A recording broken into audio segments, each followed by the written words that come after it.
الحمد للہ وحدہ والصلاة والسلام علی من لا نبی بعدہ اما بعد۔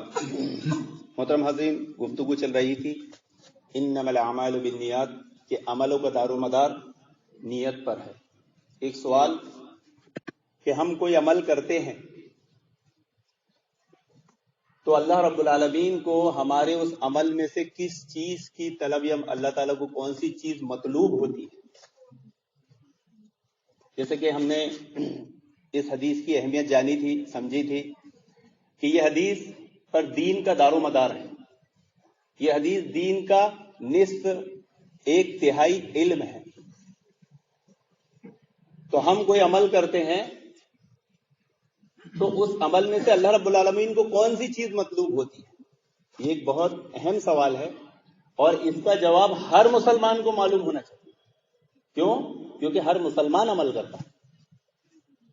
اور قاعدہ کیا ہے؟ بنا نیت کے عمل کیے جائے تو وہ عمل صرف محض مشقت ہو، کچھ حاصل ہونے والا نہیں۔ بنا نیت کے کوئی عمل کرے آدمی تو وہ صرف مشقت ہے، وہ اللہ تعالیٰ کے وہاں نہ تو قبول ہوگا اور نہ درست ہوگا۔ اور اخلاص نہیں ہے تو ریا ہے، اور اخلاص ایمان صادق کے بعد مانا جائے۔ بعض لوگ ہوتے ہیں بڑے اخلاص سے کام کرتے ہیں لیکن ان کے پاس ایمان نہیں ہوتا، تو اخلاص آنے کے بعد بھی کیا قاعدہ ہے؟ ایمان صادق۔ تو ہمارے عمل میں سے اللہ رب العالمین کو کوئی چیز مطلوب ہے تو وہ نیت مطلوب۔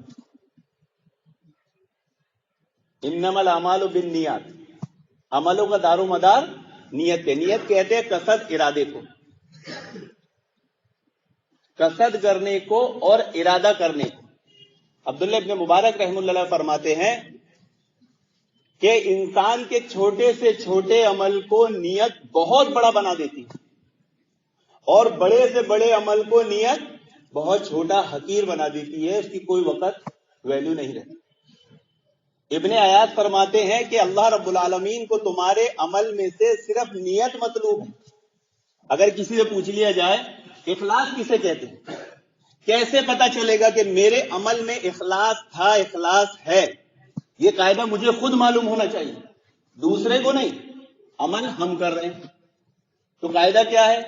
عمل خالص اللہ رب العالمین کے، اور اس میں دوسرے کے تعلق سے اس کی خوشنودی کے لیے ذرہ برابر بھی جگہ نہ ہو۔ خالص کس کے لیے ہو؟ اللہ کے لیے، کسی غیر کا اس میں کوئی حصہ نہ ہو، تو یہ اخلاص ہے۔ اور اگر غیر کا حصہ آ گیا تو یہ نفاق بھی ہے اور شرک اصغر بھی ہے۔ اس لیے یہ اصول قاعدہ ہمیشہ یاد رکھیں کہ علماء کے سوا تمام لوگ ہلاک ہونے والے، اور تمام علماء ہلاک ہونے والے ہیں سوائے عمل کرنے والوں، اور تمام عمل کرنے والے ہلاک ہونے والے ہیں سوائے اخلاص والوں۔ اس لیے جو بندہ اللہ رب العالمین کی اطاعت کا ارادہ رکھتا ہے وہ نیت کرے، اور نیت کی حقیقت کو سمجھتے ہوئے عمل کرے۔ آج سب سے بڑا مسئلہ کیا ہے معلوم ہے؟ اخلاص تو بعد میں آئے گا، لوگ عمل ہی نہیں کرتے۔ عمل، اخلاص کی نوبت کب آئے گی؟ جب آدمی عمل کرے۔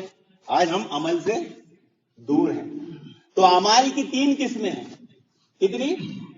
تین۔ ایک ناجائز امور، نافرمانی والے کام، دوسرا جائز، اور تیسرا اللہ رب العالمین کی اطاعت اور فرما برداری۔ نافرمانی والا عمل کتنی ہی اچھی نیت سے کیا جائے، نافرمانی والا عمل کتنی ہی اچھی نیت سے کیا جائے کوئی اجر نہیں ملے گا، اور اگر اس میں کوئی برا ارادہ داخل ہو تو گناہ ڈبل ہو جائے گا۔ بعض کرپٹ لوگ ہوتے ہیں، بعض ڈاکو ہوتے ہیں، بعض ایسے آپ نے دیکھے ہوں گے کہ جو غلط کام کرتے ہیں، جن کی رزق روزی حرام ہوتی ہے، ان کے دل میں صدقہ کرنے کی بڑی نیت ہوتی ہے۔ بعض ڈاکہ ڈالتے ہیں کائی کے لیے؟ غریبوں کی مدد کرنے کے۔ تو نافرمانی والے کام میں نیت کتنی بھی اچھی ہو وہ عمل اچھا نہیں ہوگا، اس پہ اجر نہیں ملنے والا، اور اگر ارادہ داخل ہو گیا تو ڈبل گناہ ہو جائے گا۔ یہ دوسرا ہوتے جائز امور۔ جائز کاموں میں نیت ایک بھی ہو سکتی ہے اور بہت ساری بھی ہو سکتی ہے۔ تب جب عمل خالص اللہ رب العالمین کی خوشنودی کے لیے، اللہ رب العالمین کے لیے. اور تیسرا اطاعت اور فرما برداری. اگر اطاعت اور فرما برداری میں ریا آ گئی تو وہ شرک اصغر بھی بن سکتی ہے اور کبھی کبھی کفر بن سکتی ہے، کفر اکبر. مثال کے طور پہ کوئی آدمی عمل کرے اور اس کی نیت خالص دکھاوا ہو تو یہ شرک اصغر، یہ اسے کفر تک بھی لی جائے گی. بعض دفعہ آدمی عمل کرتا ہے اخلاص کے ساتھ کرتا ہے، لیکن دوران عمل اس میں ریا آ جاتی ہے.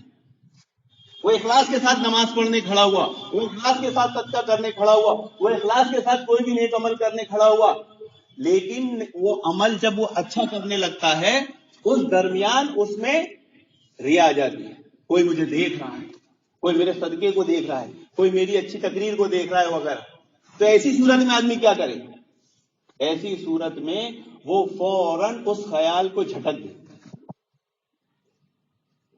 اگر اس نے نہیں جھٹکا تو، اور اگر جھٹک دیا تو، اگر جھٹک دیا تو اس کا جو پہلے والا عمل ہے وہ خالص اخلاص والا ہے، آخر بھی محفوظ ہو جائے گا. اگر نہیں جھٹکا تو پہلے والا قبول ہوگا، آخر والا نہیں قبول ہوگا. اور اگر وہ اس ریا پر قائم رہا تو پورا عمل برباد ہوگا. ایک ہوتی ریا، ایک ہوتا ہے اخلاص، اور ایک ہوتا ہے وسوسہ. ایک آدمی عمل کر لیتا ہے، بعد میں اس میں ریا کا شائبہ پیدا ہوتا ہے. کیا نماز پڑھی تھی آپ نے، کیا تقریر کی تھی آپ نے، کیا صدقہ کیا تھا آپ نے، کیا اچھا کام کیا تھا آپ نے، وہ کام ہو چکا ہے، اب اس میں یہ خیال پیدا ہوا تو یہ وسوسہ ہوتا ہے اور یہ اس کے عمل پر اثر نہیں ڈالتا. تو ہر مسلمان کی ذمہ داری ہے کہ جب وہ کوئی عمل کرنا چاہتا ہے تو وہ پہلے نیت کرے اور نیت کی حقیقت کو سمجھتے ہوئے اللہ رب العالمین کی اطاعت و فرما برداری کرے. کیونکہ یہ اتنا طویل اور لمبا موضوع ہے، اس پہ جتنی گفتگو کی جائے کم ہے، کیونکہ اس کا تعلق دل کے احوال سے.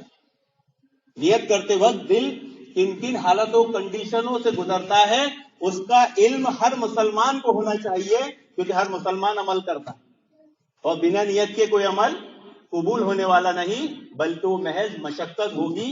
اللہ رب العالمین سے دعا ہے کہ اللہ رب العالمین ہم تمام لوگوں کو عمل کرتے وقت نیت کرنے کی نیک توفیق عطا فرمائے اور اخلاص کے ساتھ عمل کرنے کی نیک توفیق عطا فرمائے. آمین یا رب العالمین. وآخر دعوانا الحمد